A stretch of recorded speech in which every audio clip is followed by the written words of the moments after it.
Thank you so much for joining us at Books of Wonder tonight. We've got a wild night ahead as we celebrate the release of Malfoy, the Fall and the Fate of the Wizarding World's Most Treacherous Family by Irvin Khaytman. But before we introduce tonight's author, first we are going to hear from the man himself. We have a very special musical guest who has been singing from the point of view of Mr. Malfoy for over 20 years. Please put your hands together and welcome Draco and the Malfoys!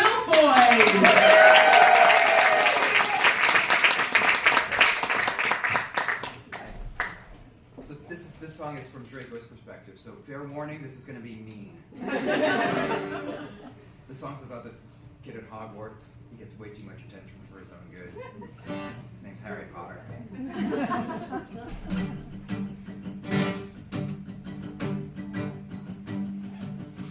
My dad's always there to open all my doors. You have to call a patroness just to catch a glimpse of yours.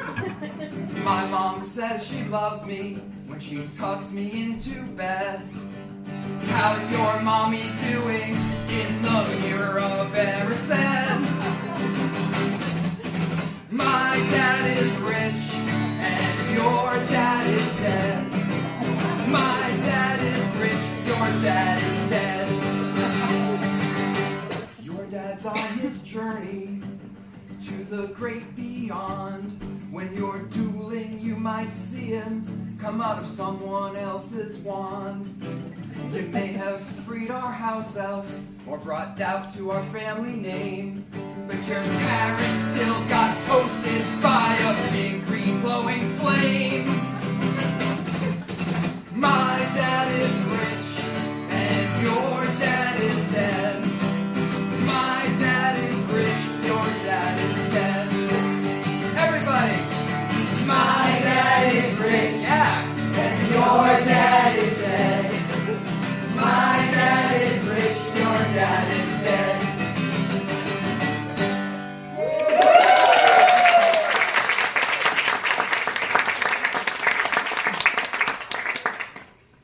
Thank you very much. And now the moment you've been waiting for. Can we get a big dramatic drum roll and a round of applause for Mr. Irvin Khaytman?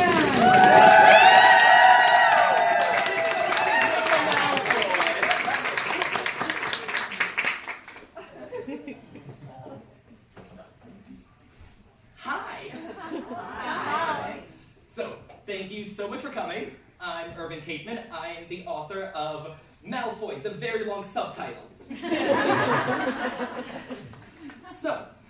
I figure I'm just gonna read the introduction to sort of let y'all know what we're doing here, and then we're gonna have some fun. So, there are several characters in the Harry Potter series that inspire wildly different interpretations by readers. When you ask fans about them, you might think they've read completely different books. By and large, this reflects the reader's biases and often involves their personal views on redemption, what the standard is, and how one meets it. Based on that, Severus Snape is either a sadistic bully or a saintly hero, and Albus Dumbledore is either a magnanimous mentor or a manipulative Machiavellian. Also in this company, and the subject of this book, is Draco Malfoy. Is Draco a spoiled child of privilege, reflecting every cruel inequity endemic to society? Well, if matters of inequality and privilege are at the forefront of your mind, that's probably your view. Is Draco a pitiable victim of circumstance, someone who found redemption for his sins and is to be absolved of all misdeeds? If you're big on second chances and empathy for people who have erred, this sounds about right to you. Is Draco a paragon of virtue who rose above his bigoted upbringing to become an upstanding member of society and dad of the year, someone to be admired? Well, if you read Cursed Child and acknowledge its portrayal of characters, that checks out. Is Draco a sexy bad boy who sees the error of his ways, frequently wears leather pants, and looks like Tom Felton in your mind's eye? If you spend many years reading fan fiction, that's probably the case. It's far be it for me to shatter anyone's fantasies. In some ways, all of the above are correct to an extent. Well, aside from the leather pants thing, but that's what Mortal Instruments is for. Draco is a perfect example of where Joe Rowling shines as an author, creating characters whose morality is gray, who are neither good nor evil, but who behave in surprising yet wholly believable ways. As the the Harry Potter books were still being released, fans envisioned two outcomes for Draco. Either he would become the big bad of the series, supplanting Voldemort to become Harry's arch-nemesis, or he would be totally redeemed, usually by the love of Hermione, or Ginny, or Harry, and then he would fight alongside Harry. But in Deathly Hallows, Joe Rowling rejected both predicted outcomes, and had Draco wavering between the two sides throughout the 7th book. This subversion of expectations, while not as prominent as the twist concerning Snape and Dumbledore, is nonetheless masterful. The 7th book's exploration of the character's morality and the possibilities of redemption is one of its strongest points. From Dumbledore being knocked off his pedestal, to Pettigrew's tiny, merciful impulse, to the dramatic revelation of Snape's allegiance. I find Draco Malfoy's arc in the 7th book every bit as nuanced and satisfying as those, and after this book I hope you will too. After my first reading of Deathly Hallows, I didn't think much about Draco for several years. I was feeling lots of feelings about Albus Dumbledore. There's another book about that. But that changed when I attended my first Harry Potter conference, Expeditious 2010 in Ann Arbor, Michigan. There was a panel I attended called Draco's Evolution by Amy Loviska, which delved into Draco's psychology and explained why his behavior in Deathly Hallows made perfect sense considering his point of view. And so that panel stuck with me, and the more I thought about it, the more I loved Draco's arc in the last book. So over the years, I was surprised to find that not everyone was enamored of the story's resolution for Draco. So I set out to write an essay for my MuggleNet column explaining why his actions in Deathly Hallows made sense, considering what he was going through. But the essay kept growing, and how could one consider all of Draco's deeds in the 7th book without looking how he got there? Why he was the way he was, what patterns of behavior are present and what they reveal, what his parents are like and what they were going through.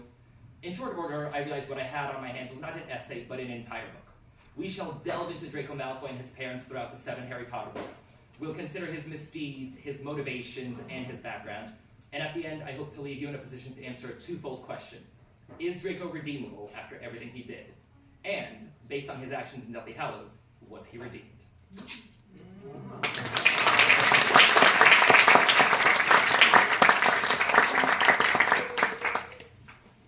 Right, Irvin. So, how long ago was Dumbledore now? 7 years? Is that a rude question? Yes. Because as I recall, at the book launch here for Dumbledore on July 31st, 2018, someone asked, what's next? And I said, the Malfoys intrigue me. And it has been an embarrassing length of time since then. But it finally happened. Congratulations. Thank you. And it does seem like we do have a lot of people who have strong feelings one way or the other about Mr. Draco Malfoy.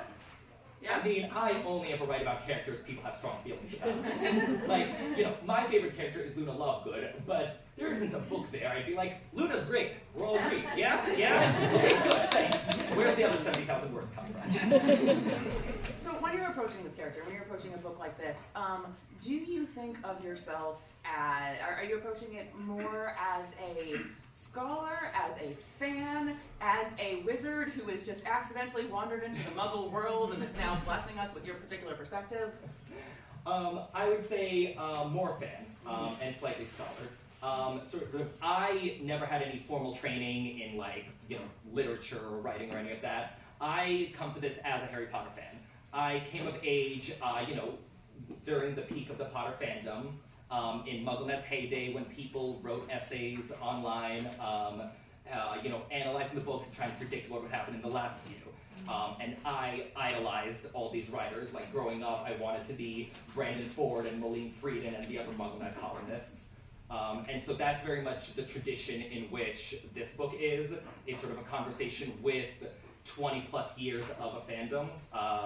And I'm just trying to sort of add my 2 cents to it, and also to sort of assemble a lot of the best analysis that's in the fandom and sort of present it to readers who maybe did not obsessively read every essay on MuggleNet 20 years ago. So I don't know what they heard. Now, and you're kind of combining different elements of, when you talk about, okay, so let's throw out some terms. Watsonian and Doylist analysis. Yes, I actually defined those terms in this book. I would say more Watsonian. I'm sort of interested in trying to make sense of Draco's actions within the universe. Sort of, what he knew when he knew it, sort of what was he thinking, what motivated him in those moments. So I would say that's sort of the bulk of the book. There's also the Watsonian element because Draco is an excellent example of Jo Rowling's craft. In particular, she writes the books in a chiastic structure, which basically means that the two halves mirror themselves. So like book 1 parallels book 7, 2 and 6, 3 and 5 down the middle. And so Draco's a perfect example of that. You know, think sort of at the beginning of book 2 and book 6, where we run into Draco and a parent shopping at Diagon Alley. So I would say mostly I'm within the Watsonian universe, and then I'm like, also let's just take a minute to appreciate how cool this is from a writing perspective. Yeah. Circling back to your experiences in fandom, Yeah. I would love to hear a little bit more about some of your own fandom history, some of which you might share with some people in this room. Yes, very much so. Growing up, you know, wanting to be a MuggleNet writer, my dream came true. I started getting my essays published on MuggleNet, which was the biggest Harry Potter fan site in the world back then, starting in 2007. And in 2011, I got my own column at MuggleNet. So I've written over 100 essays at MuggleNet since then, across 15 years. The last 2 years, my essays have been published at the Harry Potter Lexicon. But basically, I've been writing essays about Harry Potter for, oh Lord, the better part of 18 years. That's a little scary though. So you started when you were 7. Yeah. Well, my moniker online was HP Boy 13 because I was 13. And yeah. And I just realized we're celebrating the 20-year anniversary of that moniker. Yeah. And so, obviously, I branched out, so I have a Harry Potter podcast called The Three Broomsticks, where me and some very knowledgeable Harry Potter fans get together to dive deep, deep, deep, deep into the text, to, talk it all out. And, of course, I have a Harry Potter dance troupe, a Harry Potter meetup. I have a lot of Harry Potter activities going on. They are, in fact, all going on this weekend. We're having a Wizard Rock concert tomorrow. So if you like Brian's song, there's going to be 6 hours of Harry Potter song and dance tomorrow. And then Sunday, we're doing panels and presentations about the Malfoys. Me and some very, very knowledgeable fans from the worlds of fan fiction and academia are all going to be presenting panels about the Malfoys. So if you have weekend plans, these are now your weekend plans. Also, I do have postcards with a full schedule if you want the info and can't remember. What is your very favorite Malfoy moment? Oh, easy. Lightning Strike Tower. I think the Lightning Strike Tower is the best written scene in the series, and it's just exquisite. Because every time I read it, it's so tantalizingly close. You're watching Draco and Dumbledore talk in circles, round and around, and you're like, oh my god, he's almost convinced. He's so close. He's about to, he's so close. And then at the split second, as he lowers the wand, the Death Eaters burst in. And it's always that, I swear, every time I read it, and I've read these books 15 times, every time I was like, maybe this time. Maybe this. It's like watching Titanic. You're like, maybe this time it won't sink. All right, you read from your book about the different interpretations of Draco, who, this is a trope namer. We got Draco and Leather Pants is the name of an entire subgenre online of what can happen to a character. There are very few characters that have such radically different interpretations. Why do you think that is? Girls love a bad boy. I think these books were for kids who were growing up.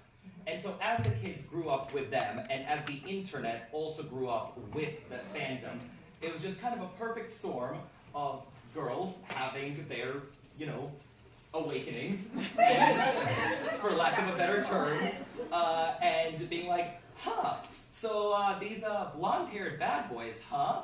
And wait, there's a place I can read and write about this? So I think it was just kind of a perfect storm of Draco being where he needed to be at the moment in time. Are there any other characters you can think of that are comparable in that way, that have that sort of divisive effect in fandom? Snape. There is an entire term in the fandom called Snape Wives. I barely understand, and I urge you not to. But yeah, I would say Snape was the most divisive. I feel like Draco wasn't as divisive as he was so much captivating. Like, most people, I would say, back in the day, were pretty clear on sort of who Draco is as a person. Like, the question was what he would become. Whereas with Snape, the question was who he is at the time. That's a really interesting distinction. Wildly personal, possibly inappropriate question. Were you writing fanfic? I can neither confirm nor This is a safe space. Yeah. All right, we are going to open up to questions here in just a moment, but first, a lightning round. Okay, ready. Brady Box, every flavored beans, or butterbeer? Butterbeer. Hogwarts House. Ravenpuff. Passionus. Pottermore said a Black Swan, which I'm okay with Natalie Portman being my spiritual guardian. I'm into it. Yeah. Favorite Hogwarts subject? Charms. Best defense against the dark arts teacher? Lupin. Unless we're counting Harry, in which case, Harry. Class you would least like to take? Magical creatures, depending on who's teaching it. Would you have survived all 7 books of the series? No. Absolutely not. No, I'm a lover, not a fighter. Who are you taking to the Yule Ball? Luna Lovegood. My girl. In her silver spangled robes. I'm into it. And favorite Wizard Rock song? On the topic of Luna, Swish and Flick has a wonderful song called Love Me Luna. That is forever my fave. And one more wild card before we turn it over to the audience. You opened up with a beautiful entrance. Can you give us one dramatic line from a Harry Potter musical? Just one? This could mean danger. Irvin, everybody!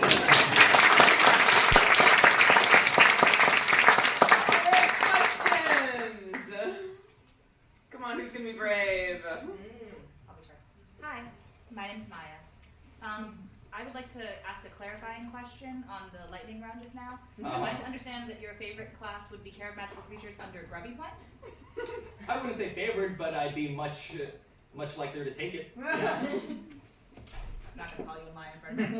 I mean, I wouldn't love Care of Magical Creatures anyway. It seems, outdoorsy and with animals and stuff. But I would not object to it as strenuously under Grubby Plant. You talked a lot in your introduction about how Draco sort of brought you to this book. I'm curious, what did you find most surprising about delving into Lucius and Narcissa?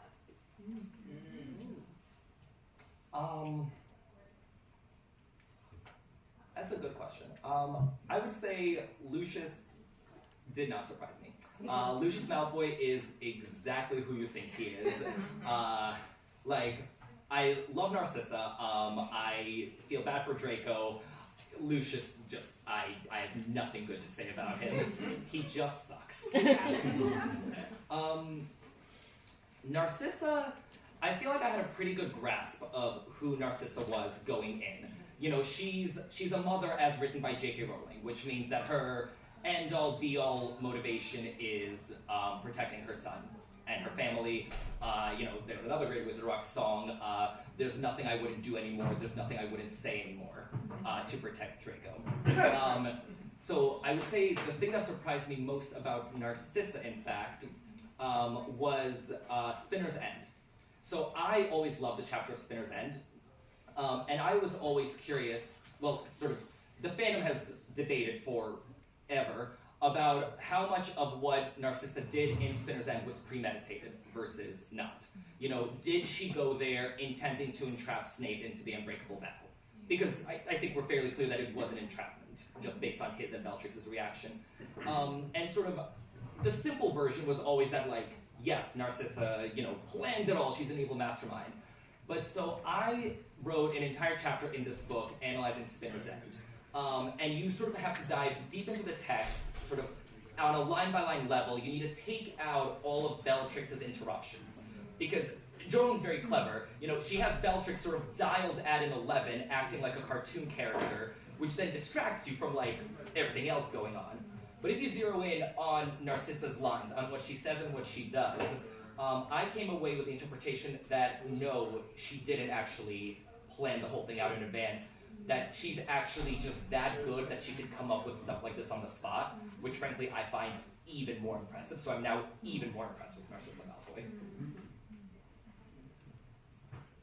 In an alternate universe where Draco ends up going to Durmstrang, how do you think the family would have evolved and gone through the final battle and everything? Oh, that's a good question, and that is a fanfic I would read. I imagine that if he was at Durmstrang, he would not be of any value to Voldemort, right? Voldemort gives him the mission to kill Dumbledore purely because, like, you know, he's at Hogwarts. Like, I don't think Voldemort expects him to succeed, but, like, there's a chance that he could just based on access. I think if he was at Durmstrang, sort of, he would be out of sight, out of mind for Voldemort, and so Voldemort would find some other way of punishing Lucius and Narcissa in 1996, and I think Draco would just sort of stay well out of it. I think, you know, he would sort of get the news in May 1998 that the Dark Lord fell, and I think he'd be pretty upset about it, because in this world, he's the Dark Lord's, you know, an awesome bad guy who's rid the world of mudbloods, not the guy threatening your family. So yeah, I think actually Draco would be much better off if he had gone to Durmstrang.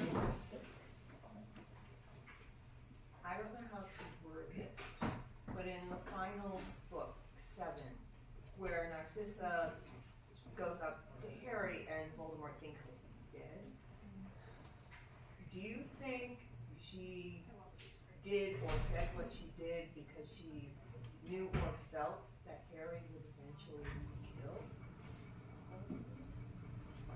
So I know she was trying to protect her son.